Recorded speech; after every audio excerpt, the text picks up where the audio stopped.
presentation of early music instruments presented by the University of California, Santa Barbara School of Music for the 2020 UCSB Virtual Summer Music Festival. I'm Matthew Owensby, a graduate student composer, violinist, and early music enthusiast, and I'll be taking you on a whirlwind tour of unique medieval and Renaissance instruments.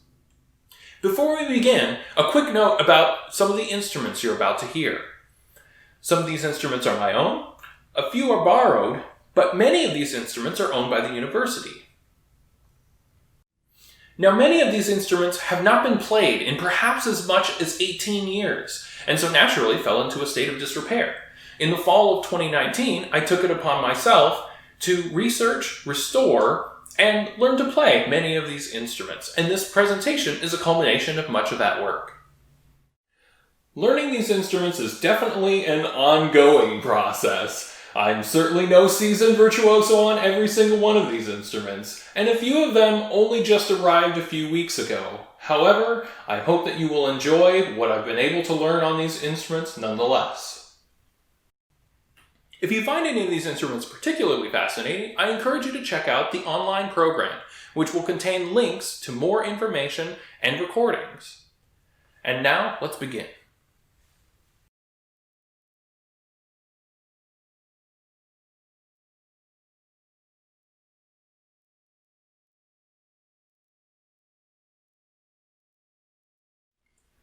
We begin today with some of the earliest surviving notated instrumental music from the medieval period.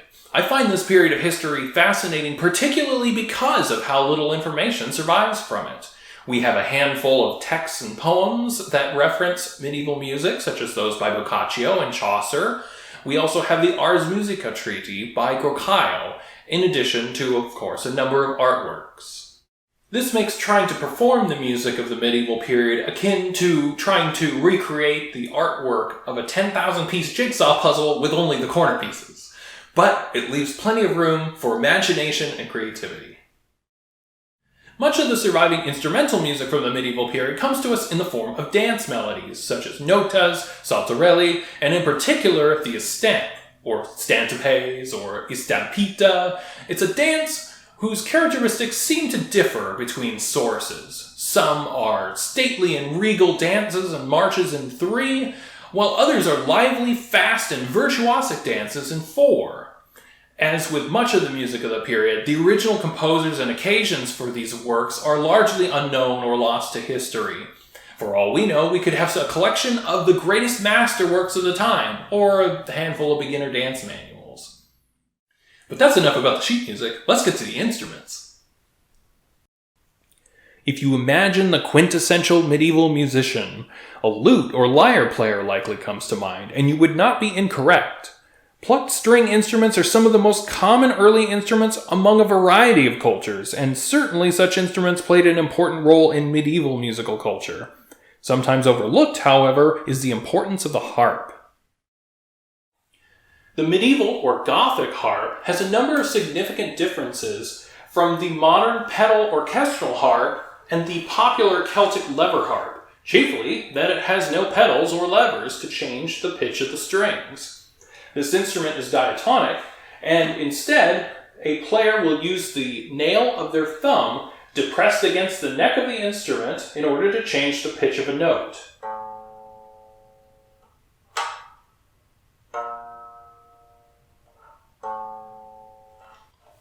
Structurally, the instrument is quite a bit slimmer than our modern harps, or even a Celtic harp, and you can identify it by the swooping arch, characteristic of Gothic architecture. A variant of the Gothic harp, called the Bray harp, introduces small hooked wooden pins down by the soundboard, which press into the string a little bit so that when plucked, produce a buzzing sound, which adds duration and a bit of volume to the sound of the harp when played outside, for instance.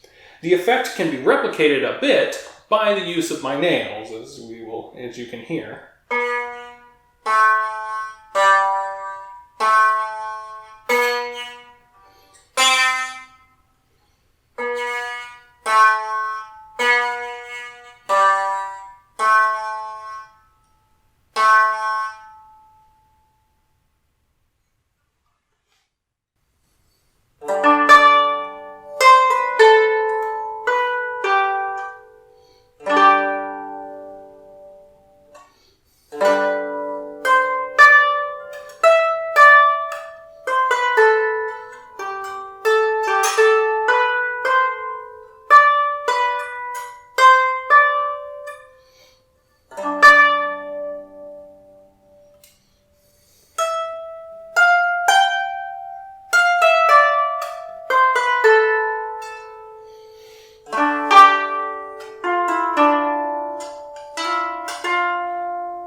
While the harp indeed seems to have been quite a popular instrument at the time, it's frequently depicted alongside other stringed instruments, such as the lute.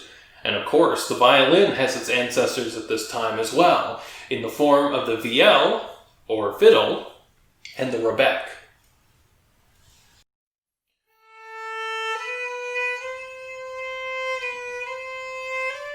The most direct predecessor to the violin is the viol, or fiddle, a shoulder or arm-mounted instrument with either a rounded or more box-like shape.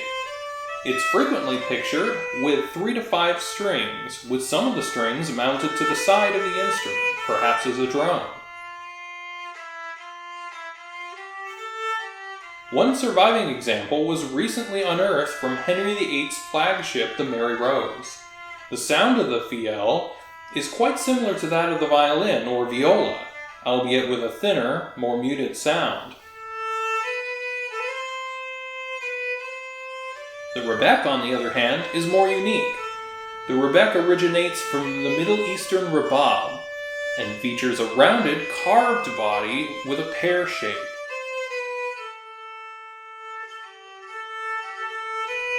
The rebec typically has 3 strings and comes in a family of sizes from soprano to bass. The instrument I'm currently playing on is an alto rebec.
Now, many of you likely are familiar with the flute family of instruments from this time, whistles, fifes, and of course recorders. But you may not perhaps be as familiar with the pipe and tabor. The pipe and tabor is a pair of instruments intended to be played by a single musician. The tabor drum is much like a snare drum, a double-headed drum which features a single string pulled across the back head, which vibrates, making a snare sound when struck.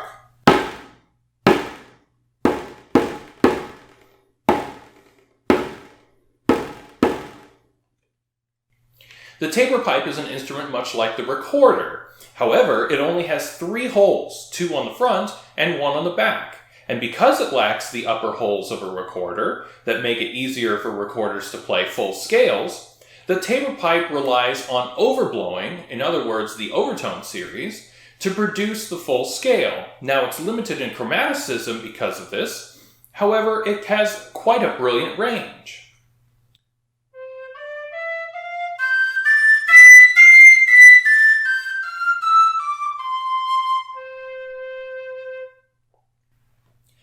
And because the instrument can be held between the pinky and the ring finger, it's easy to play both the pipe and tabor simultaneously.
So as you can hear, the pipe and tabor can be quite a lively duo. However, perhaps even louder and more boisterous is the shawm.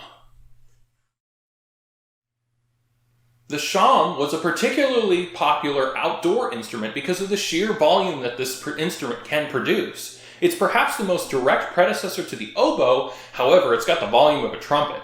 I'll play it for you in just a moment, but I need to reposition my microphone for fear of it blowing out. Now, much like the recorder, this instrument features 7 holes along the front, which are used to play the scale. However, it has no octave key in the back. It is instead overblown to play the higher register. Now, sometimes this instrument can be played with what's called a pirouette, a small piece of wood that goes over the bottom of the reed so that the player can puff out their cheeks when playing. This perhaps suggests the possibility of circular breathing.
Now, before we leave the medieval period and move into the Renaissance, there's one more instrument to talk about. The hurdy-gurdy. The early form of the hurdy-gurdy, called the organistrum, was a somewhat unwieldy instrument that required 2 people to play. One person would turn the crank, which dragged a wheel along the strings, and another player would play the keys to produce the upper notes. The slimmed-down form of the organistrum, the hurdy-gurdy, became very popular with wandering minstrels and remains a popular folk instrument to this day. Some performers preferred to train small animals, such as marmots, to perform tricks while they played their instrument, which brought raucous crowds, causing some countries to actually ban the performance of hurdy-gurdies, and some of those laws still exist to this day. The hurdy-gurdy has even been featured in a few film and video game soundtracks, such as the soundtrack to the popular game The Witcher 3 and the classic Final Fantasy Crystal Chronicles. The hurdy-gurdy operates essentially like a violin, only instead of a violin bow, under this lid here we have a wheel that rubs up against the strings to produce the sound when you turn the crank.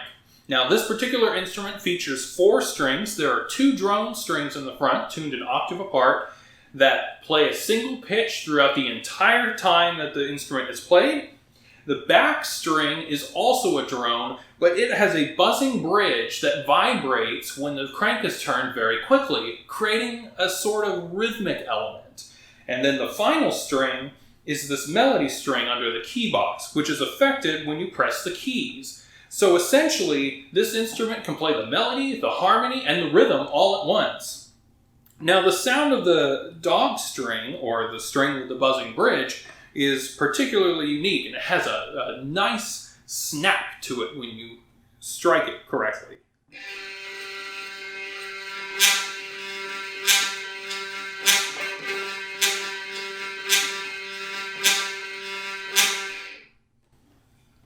Now, this particular instrument features little divots that you can place the strings on if you don't want to hear all of the strings at once. So let me go ahead and place the 2 drone strings on. And finally, we'll add the melody string. This melody string is tuned a 5th up from the 3 drone strings. Well, almost.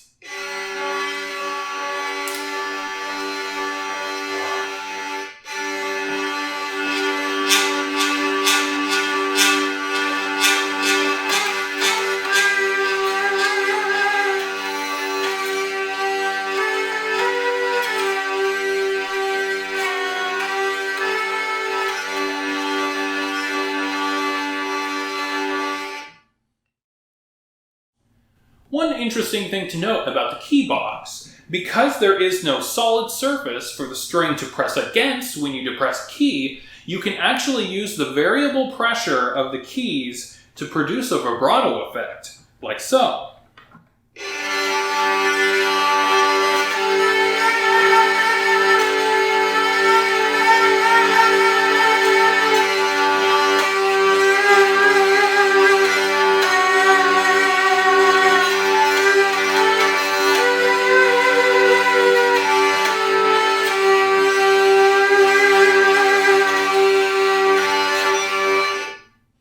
And of course, you can also manipulate the string directly, if you prefer, to do things like harmonics, perhaps?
thinking, this instrument sounds quite a bit like the bagpipes, and you wouldn't be incorrect. The bagpipes were also very popular during the medieval period, particularly when paired with the shawm. Now, the bagpipes and the hurdy-gurdy both feature drones, which seems to have been a very popular aesthetic choice in medieval music, as noted by Grocaio in his treatise on medieval music, Ars Musicae. The importance of the bagpipes cannot be understated, as they gave birth to an entire family of instruments in the Renaissance. Let's go ahead and move on into the Renaissance period and talk about those instruments now. While in medieval music the melody is at the forefront of compositions, by the Renaissance, polyphony or counterpoint has taken over as the dominant aspect of musical composition. And as the focus of the music changes, so too does the function of the instruments. No longer are instruments focused on playing virtuosic solo melodies. Instead, their function is now a single role within a larger ensemble, or consort. A consort frequently features instruments of the same family, pitched differently to fulfill different roles in the ensemble, such as sopranos, altos, tenors, and basses. While often instruments were performed as a family of instruments, such as a consort of recorders, it was not uncommon to have mixed ensembles or broken consorts. In choirs, we are accustomed to the division of voice parts into soprano, alto, tenor, and bass. However, in the Renaissance, the tenor part takes the focus.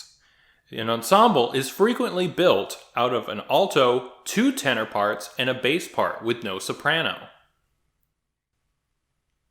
And of course, we must mark our arrival into the grand period of the Renaissance with perhaps the honkiest instrument of all, the crumhorn.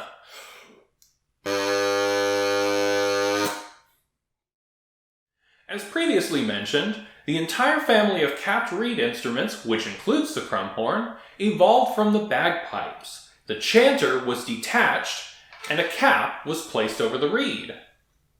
This instrument unfortunately has a very limited range of only over an octave, which led to the fall of its popularity later on.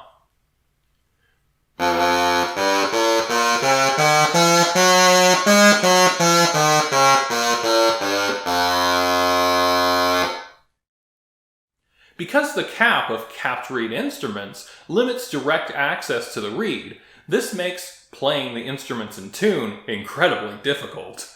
But I think that lends some of the charm of the instruments, don't you?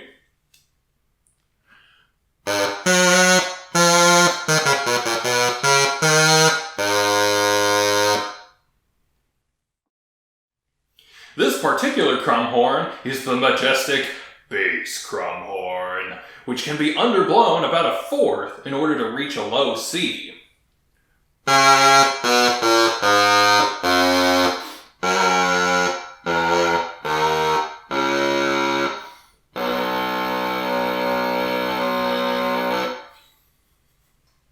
On many of the tenor and bass instruments, a single or double key is used to play the lowest notes.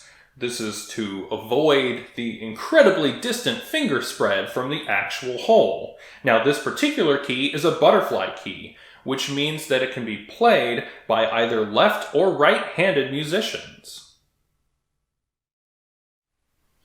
Perhaps due to the very limited range of the crumhorn and the difficulty in finding repertoire for it, some modern instrument makers choose to attach additional keys to the upper register, which can extend the range up about a third, as is the case with this tenor crumhorn, which has a key on the front and a key on the back.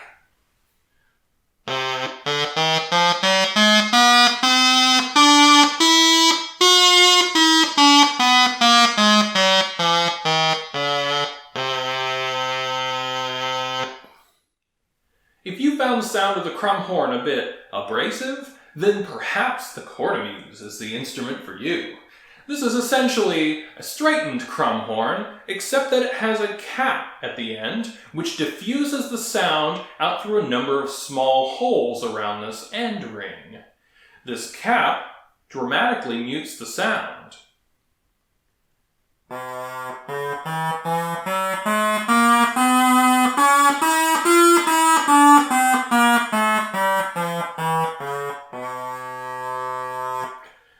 the cap can also be removed in order to make the instrument sound a little bit louder.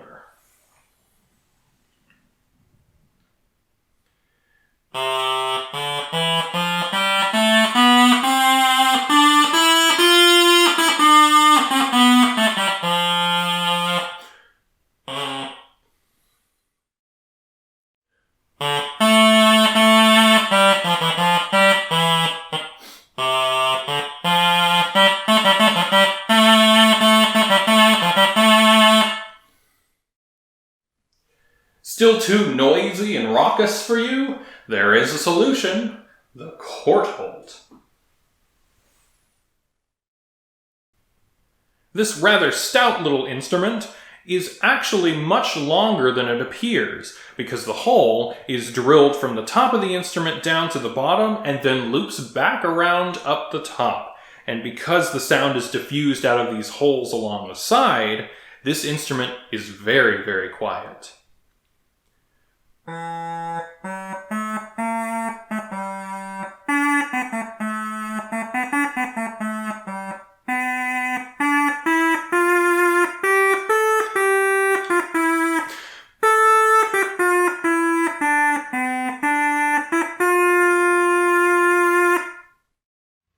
One thing that I find fascinating about this instrument in particular is the number of tone holes along the length of the instrument that are accessible but not covered during normal playing.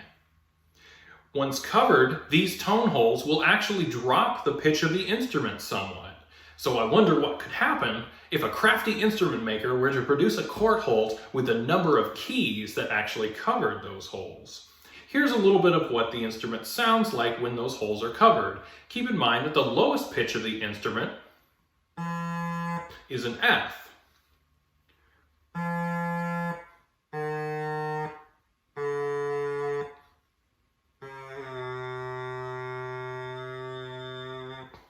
So we can drop it all the way to a low C.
The capped reed family of instruments has one additional drawback aside from its limited range, and that is that these instruments are very challenging to play for more than a couple minutes at a time.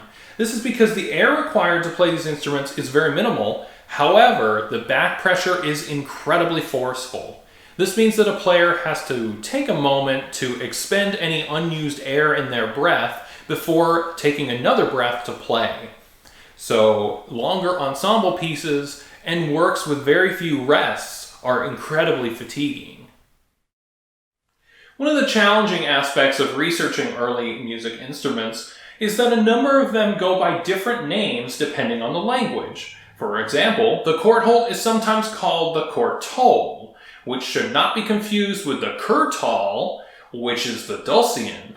essentially the predecessor to the bassoon.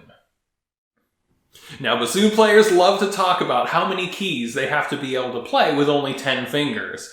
And of course, the dulcian is somewhat simpler than its modern counterpart. However, this instrument is still more complex than many of its contemporaries. It features 7 holes along the front, with the lowest one covered by a key, and 3 holes along the back, 1 played with the left thumb and 2 played with the right thumb. Now, of course, this instrument does sound somewhat similar to a bassoon. However, the sound is a little softer and has a bit more edge to it.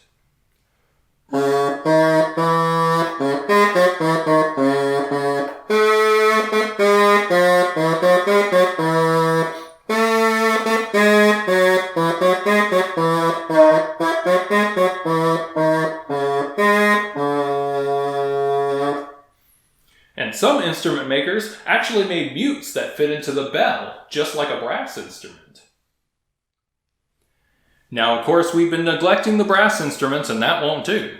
But we'll get to them in just a moment. First, let's finish up with the reeds with talking about the predecessor to the clarinet, the chalumeau.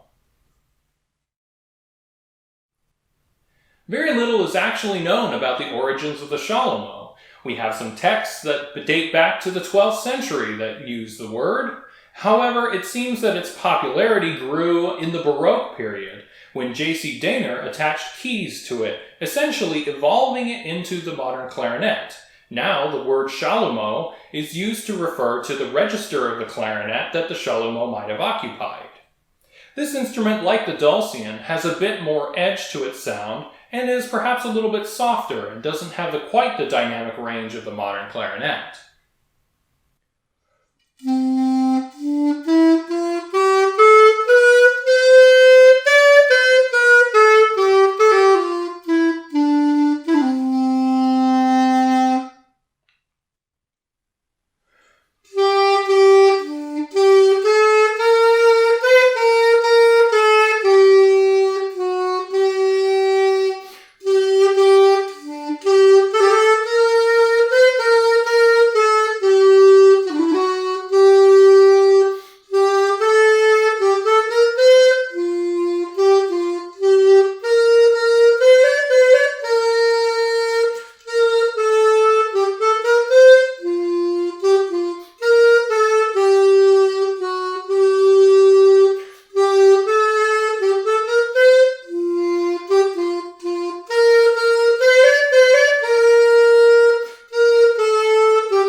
And now it's finally time to talk about some brass instruments. Well, almost. These are cornetti, a brass wind instrument that uses a small mouthpiece like a trumpet, but it's placed on a wooden, or in this case resin, body that features a fingering system similar to a recorder, with 6 holes along the front and 1 on the back.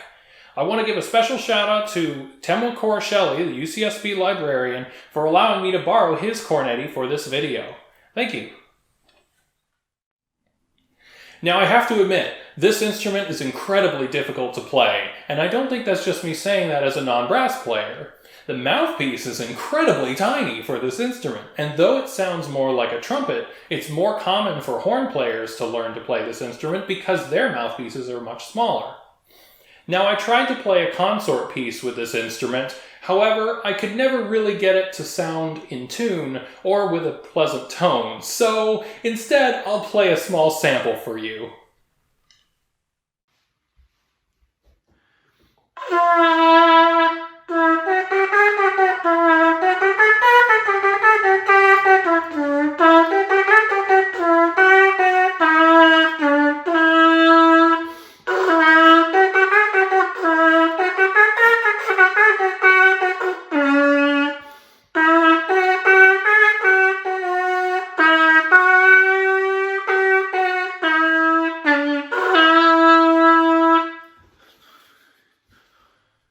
While I'm clearly no expert at this instrument, better players than I have noted that it has a much more mellow sound than the modern trumpet. In fact, it was very popular in the Baroque period, where it actually competed with the violin for the role of the choice solo instrument in concerti. And of course, we all know how that one worked out. The other popular brass instrument from the Renaissance is the sackbut. As you can see, this instrument is quite similar to our modern trombone. However, the bell is slightly smaller. This results in a quieter sound that is more appropriate for being played indoors. In fact, in the Baroque period, this instrument was particularly associated with funeral music.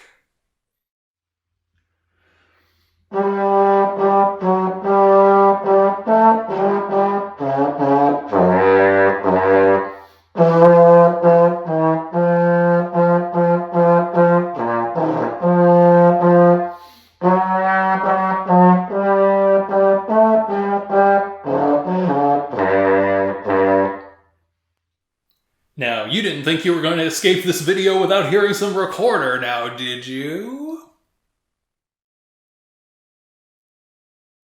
Now, we all know that the soprano recorder is particularly popular with elementary schools, and for good reason.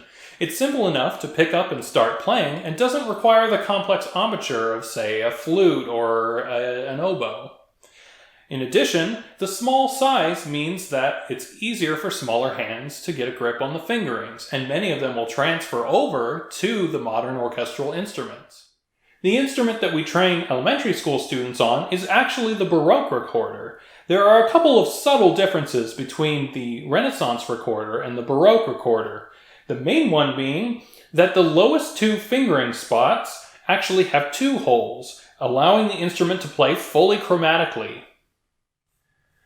Now you might be thinking, with a name like soprano, this instrument might be the top of the family of recorders. However, we have the Garklein recorder, or the very little recorder. This instrument is essentially the piccolo of the family, and is pitched a full octave above the soprano recorder. This instrument is so tiny that I can barely play it with my hands. But it sounds a little bit like this.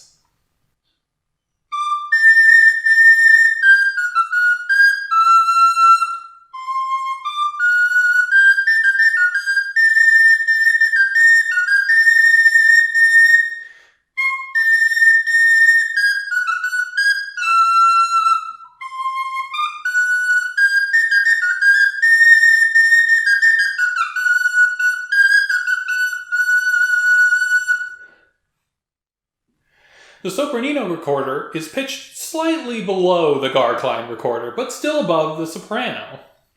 This instrument is sometimes still used by school children, particularly those with smaller hands, and can still sound quite lovely.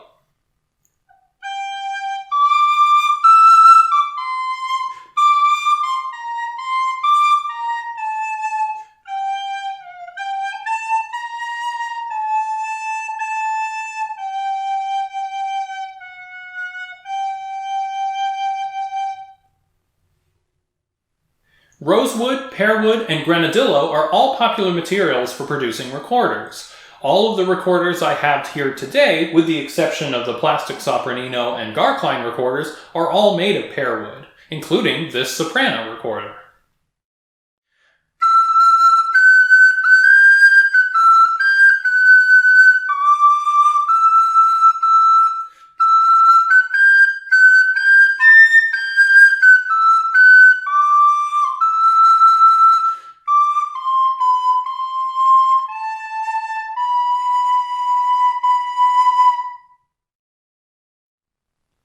The alto recorder was by far the most popular of the recorder family at the time. By the Baroque period, it became one of the solo instruments of choice. Many of the flute sonatas and concertos that are now performed on a modern flute were actually written for the alto recorder, then called the block flute.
When it comes to the tuning of Renaissance consorts, the instruments are pitched a fifth apart from each other, starting with the tenor.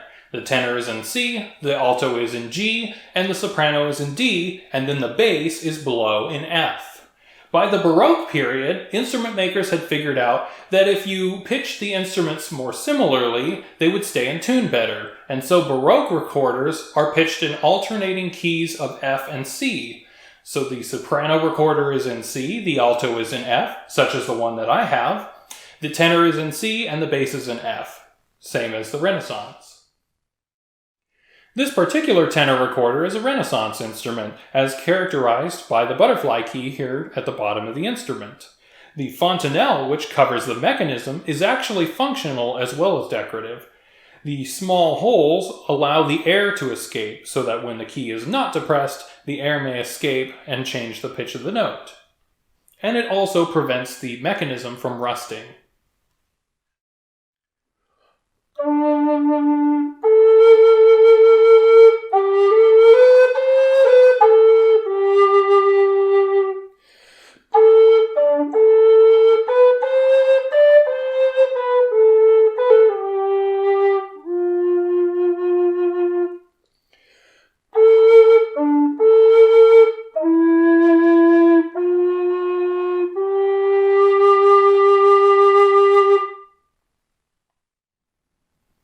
We heard a little of it in the introduction, but this is the bass recorder. It's one of the lower instruments in the recorder family, not the lowest. There are sub-basses, contrabasses, sub-contrabasses, great basses, but those are very rare. Nonetheless, this instrument has a very warm and earthy sound.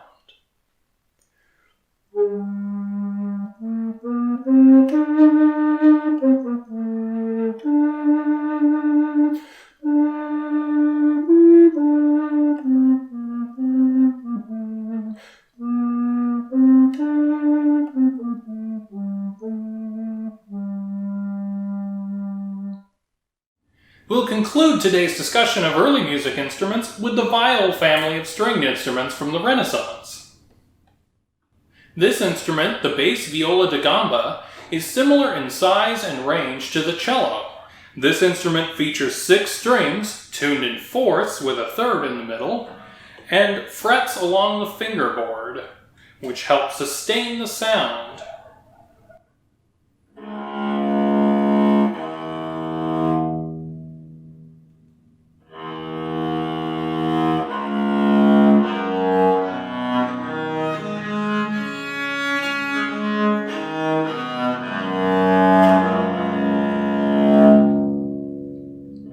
This instrument is held between the legs, as there is no end pin in this instrument. While the other members of the viol family, such as the tenor and the treble viol, eventually fell out of popularity, the bass viola da gamba remained popular in the Baroque period as a continuo instrument, as part of the bass section. Now you may have noticed this instrument sitting in the background for most of the video, like Chekhov's gun. This instrument is a rather peculiar viol. It's possible that this instrument is either a knee fiddle or a viola da lira, that is to say, essentially, a violin-like viol, played on the shoulder or played on the knee. This instrument is not shaped like the viola da gamba, however, it still features 6 strings. In this case, the strings are tuned an octave above the bass viola da gamba, and there are frets along the fingerboard. And of course, being a violinist, I prefer to play it on my shoulder.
Thank you for watching this presentation of medieval and Renaissance instruments. I hope that perhaps you learned something, or you enjoyed yourself, or at the very least, got a good laugh at my expense.